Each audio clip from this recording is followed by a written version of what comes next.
Before I start, if you enjoy stories like this, please subscribe to my channel and share your thoughts in the comments. I love hearing your perspective. I'll never forget the moment it all began. The moment the woman I married, the person I thought I knew completely, whispered words that cut deeper than anything I'd ever imagined. We were at a friend's charity gala. A room full of polished smiles, clinking glasses, and polite laughter. And in that crowd, she leaned close and so casually it felt like a joke, she said, "You know, you're kind of unimportant." The words hit me like a cold wave. I froze for a second, pretending I didn't hear, but inside my chest tightened and my mind started spinning. Was it the wine? Was she joking in a cruel way? Or had I misread every smile, every gesture, every moment we shared? The evening continued, and I kept telling myself to shrug it off. Maybe I'd overreacted. But her hand brushing past mine, her laughter directed at someone else, subtle, almost imperceptible, made something inside me twitch. In the days that followed, small things began to gnaw at me. Missed calls that became "sorry, I was busy" texts. Phones left face down on the kitchen counter. Laughter from rooms she said she'd just be in for a second. Every excuse sounded rehearsed, every smile just slightly off. I started questioning myself first. Was I being paranoid? Was I imagining cracks in a marriage I wanted to be perfect? Then came the messages. I'd never been the type to snoop, but one night, a notification appeared on her laptop. An unfamiliar name, a string of flirty texts, the kind that made your stomach knot. My hand shook as I scrolled, trying to convince myself it couldn't be real. But the words were there. Unambiguous, intimate, laughing at jokes I'd never heard. I remembered her saying she felt bored at home, that she wanted excitement. I remembered our anniversary, when she smiled but didn't reach for my hand. Every memory suddenly felt like a lie. A performance in a play where I'd been the only one believing the story.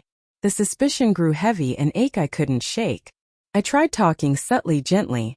"Is everything okay?" I'd ask. She'd smile, deflect, charm me back into normalcy. And each time the denial felt just a little too polished, a little too rehearsed. Then the night of the company gala, the one that would finally shatter the illusions I clung to. She dragged me along, dressed in her dazzling gown, laughing with colleagues. I felt invisible, but I followed, hoping for a spark, some sign she was still mine. And then during a toast she said it again, but this time louder, in front of everyone. "Honestly, he's kind of unimportant." Her words floated in the air, sharp and deliberate. I felt heat rise to my face, humiliation curling around my heart. My mind raced. Friends, colleagues, strangers, they all noticed. But then, I noticed something. The room paused. The host mid-sentence looked at me. My closest friends, eyes wide, shifted their attention. And in that suspended heartbeat I realized something important. She could try to belittle me, try to make me small, but she wasn't in control of my presence. I straightened. I smiled, not fake, not forced, but calm, steady. People leaned in, curious, respectful. I spoke about the charity, about our shared work, about ideas and plans I'd been quietly nurturing. And slowly the room turned. They listened. They applauded. She faltered, a flicker of panic in her eyes. Afterward I went home alone. She followed, awkward, defensive, guilt in every step. She confessed, flirtations, secret meetings, emotional betrayals that had nothing to do with me. The air between us was heavy with truths I didn't want to hear but needed to know. I felt rage, heartbreak, disbelief, but also clarity. I realized that love without respect is fragile, and that my silence had allowed subtle disrespects to grow into open wounds. I didn't shout, didn't plead. I listened, nodded, and for the first time honored my own worth. The days after were quiet, introspective. I thought about every touch, every word, every laugh we'd shared. Some memories stung like salt on a wound, others softened into lessons. I realized betrayal doesn't just hurt, it teaches. It shows what we accept, what we overlook, and what we must never compromise.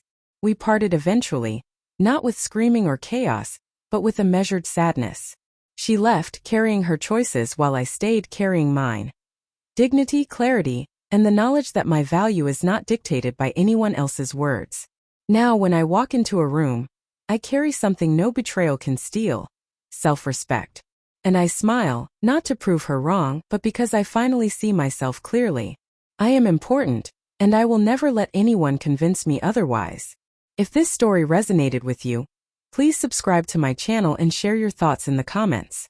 I want to hear your experiences, your reflections, and how you found strength after betrayal.